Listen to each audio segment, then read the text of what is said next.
myself CL Meena, assistant professor government college Tonk. आज हम zoology में बीएससी पार्ट सेकंड का पेपर सेकंड में से डाइजेशन के बारे में पढ़ेंगे, जिसमें हमारा आखिरी टॉपिक बचा है कि भोजन का अवशोषण आहार नाल में कैसे होता है। हमने पूर्व की कक्षा में पढ़ा था कि भोजन का कंटेंट क्या है, जैसे कार्बोहाइड्रेट, प्रोटीन, विटामिन, वसाएं, खनिज लवण आदि, और इनके बाद हमने उनके बारे में पढ़ा था कि उनका डाइजेशन कैसे होता है, कैसे आंतरिक पाचन होता है, कैसे रसायनों द्वारा भोजन को पचाया जाता है। उसके बाद भोजन के पाचन के बाद आखिरी स्टेज बचती है भोजन का एब्जॉर्प्शन कैसे होगा और अवशोषण के द्वारा वो कैसे एनर्जी में कन्वर्ट होगा। तो भोजन के अवशोषण में बात करें तो जैसा कि सबसे पहले अपन भोजन अंतःकरण करते हैं मुख्य द्वारा। मुख में बहुत कम मात्रा में भोजन का अवशोषण होता है, कुछ मात्रा में जैसे आइसोप्रेनिल वगैरह जो मेडिसिन है, इनका अवशोषण जरूर मुख में होता है, बाकी बहुत ज़्यादा मुख में अवशोषण की क्रिया नहीं होती है। इसके बाद जो है ग्रसनी ग्रसिका से होते हुए भोजन पहुँचता आमाशय में। आमाशय में भी बहुत ज़्यादा अवशोषण नहीं होता। आमाशय में मुख्यतः पाचन की क्रियाएँ होती हैं। यहाँ पर अगर अवशोषण की बात करें तो अवशोषण होगा यहाँ पर कुछ मात्रा में जल का होता है और ग्लूकोज का होता है और एल्कोहल का भी अवशोषण आमाशय में होता है। कुछ जो दर्द निवारक जो दवाएं होती हैं, जैसे पेट दर्द की, इनका एब्सॉर्प्शन आमाशय में होता है। सबसे ज़्यादा अवशोषण होता है आंत्र में, इंटेस्टाइन में। सबसे अधिक अवशोषण यानी लगभग 90% अवशोषण इंटेस्टाइन के अंदर होता है। क्यों होता है?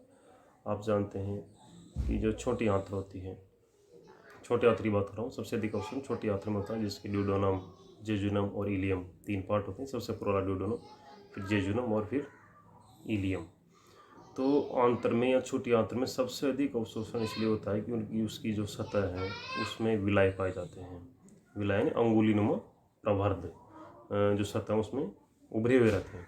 तो उनकी वजह से उसका जो सरफेस एरिया है, क्षेत्रफल है, अवशोषण सतह जो है वो बढ़ जाती है, और उस वजह से अवशोषण सबसे अधिक होता है छोटी आंत्र में।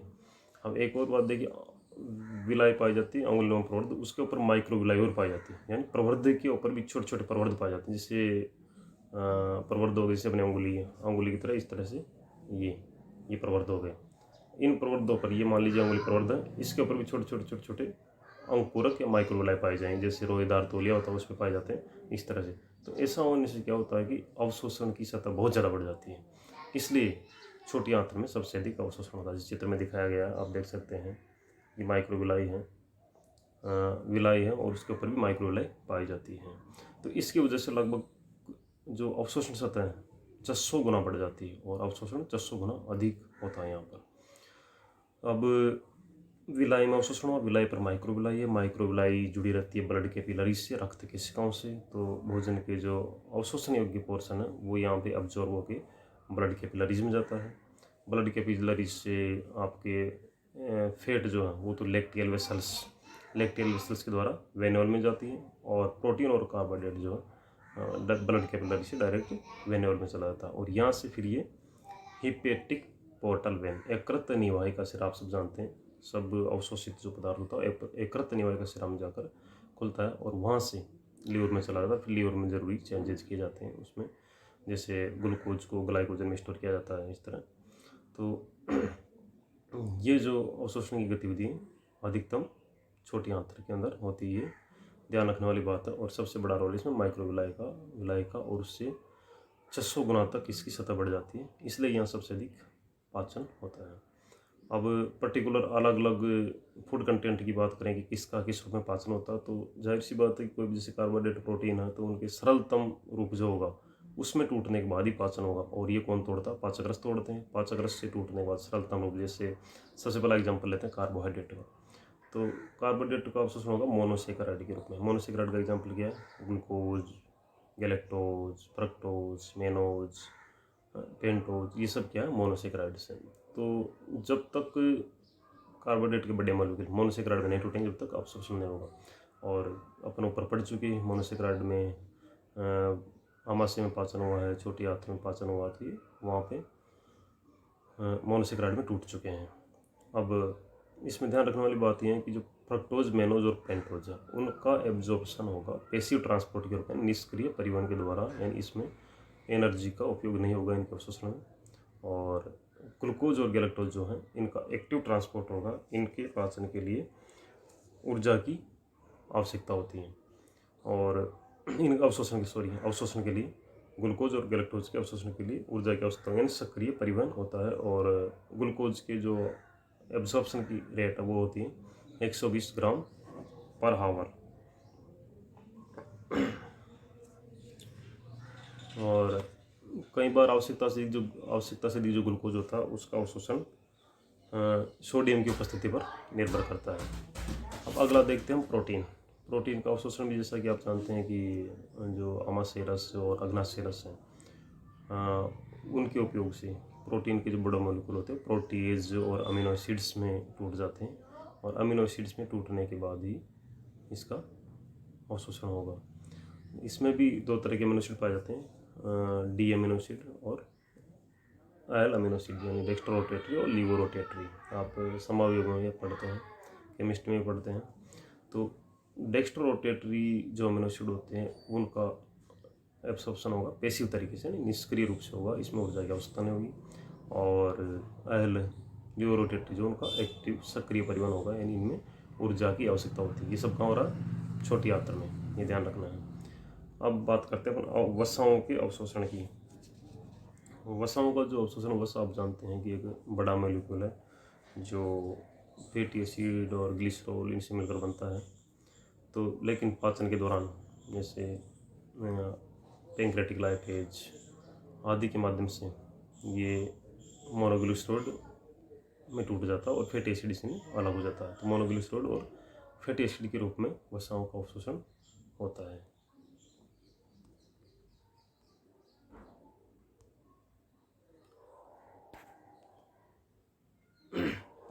अब अधिकांश जो वसीय उत्पाद होते हैं वो लसिका वाहिनी द्वारा अवशोषित किए जाते हैं। एक शब्द आता है इसमें वसाओं के अवशोषण में, काइलोमाइक्रोन। काइलोमाइक्रोन क्या होता है? 0.1 माइक्रोन मीटर साइज का मॉलिक्यूल है जिसका एक कंटेंट जो है वो है 2% प्रोटीन, 7% फास्फोलिपिड और लगभग 90% के आसपास ट्राइग्लिसराइड। तो प्रोटीन, फास्फोलिपिड और ट्राइग्लिसराइड से बना हुआ एक माइक्रोमोलिक्यूल होता है जिसको काइलोमाइक्रोन कहते हैं। काइलो मतलब लिपिड की लिक्विड फॉर्म को काइलो कहते हैं, और माइक्रोन यानी सूक्ष्म। तो ऐसा मॉलिक्यूल काइलोमाइक्रोन कहलाता है। एक नंबर में पूछ सकते हैं काइलोमाइक्रोन क्या होता है, तो ये बता सकते हैं 0.1 माइक्रोन मीटर साइज का वसीय अणु जिसमें अन्य पदार्थ 2% प्रोटीन, 7% फास्फोलिपिड और ये पाए जाते हैं। इसी तरह से एक और शब्द है काइल्यूरिया। काइल्यूरिया से तात्पर्य है कि कई बार क्या होता है कि पित्तनलिका अवरुद्ध हो जाए किसी वजह से, या यकृत ठीक से काम ना करे, तो जो अवशोषित जो वसा है वो उसका ट्रांसफॉर्मेशन नहीं हो पाएगा और वो मूत्र के साथ निष्कासित होने लगेगी। तो जब वसा मूत्र के साथ निष्कासित होने लगे तो ऐसी स्थिति को काइल्यूरिया कहते हैं। काइल प्लस यूरिया से बना काइल्यूरिया। लिपिड के एब्जॉर्प्शन की बात करें तो इस चित्र में आप देख सकते हैं जो लार्ज लिपिड की जो मॉलिक्यूल्स होते हैं उनको बाइल साल्ट जो होते हैं जो एक में बनते हैं और पित्ताशय में संग्रहित होते हैं, सोडियम ग्लाइकोलेट, सोडियम टर्कोलेट, ये बाइल साल्ट कहलाते हैं। तो ये बाइल साल्ट बड़े वसीय मॉलिक्यूल पर या वसा के अणु पर क्रिया करके उसको छोटे अणुओं में तोड़ते हैं। इसको बोलते हैं लिपिड का इमल्सिफिकेशन यानी पाइसीकरण। तो बाइल साल्ट जो होते हैं वो वसाओं का इमल्सिफिकेशन या पाइसीकरण करते हैं। फिर इस पर पैंक्रेटिक लाइपेज का रिएक्शन होता है। तो इस तरह से फिर इसके बाद ये जो वसाएं हैं इनसे फैटी एसिड अलग हो जाता है और ग्लिसरॉइड अलग हो जाता है। बहुत छोटे मॉलिक्यूल में ये परिवर्तित हो जाते हैं और फिर इनका छोटी आंत्र के द्वारा अवशोषण किया जाता है। तो ये याद रखने वाली बात है कि वसाओं में एंजाइमेटिक रिएक्शन के अलावा भी जो बाइल साल्ट है उनका महत्वपूर्ण योगदान है वो वसा का इमल्सिफिकेशन करते हैं। इमल्सिफिकेशन के बाद ही इनका अवशोषण हो पाता है। अब बात करते हैं जल के अवशोषण की। जल का जो अवशोषण आंतरिक जो सामान्य उपकला सतह होती है, उपकला कोशिकाएं होती हैं, जिसको एपिथेलियम भी कहते हैं, उसके द्वारा कर लिया जाता है। खनिज लवणों के अवशोषण की बात करें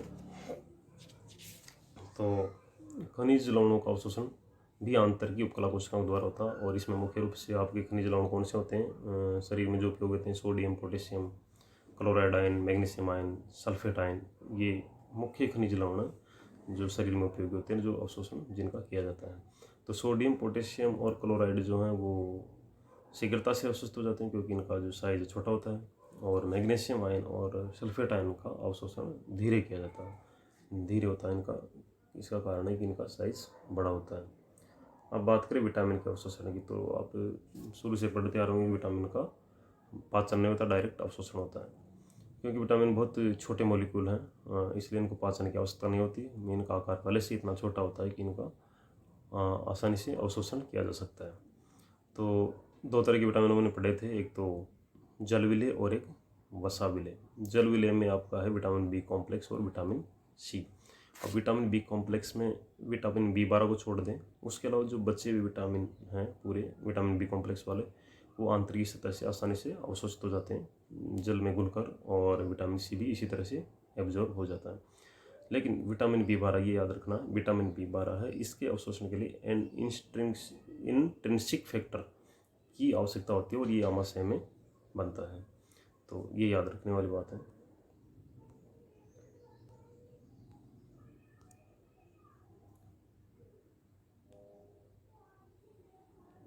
और दूसरा जो है घुलनशील, जो वसाओं में घुलनशील विटामिन है, vitamin A, vitamin D, vitamin E, vitamin के, इनका अवशोषण मिसेल्स में घुलकर हो जाता है। मिसेल्स क्या होते हैं?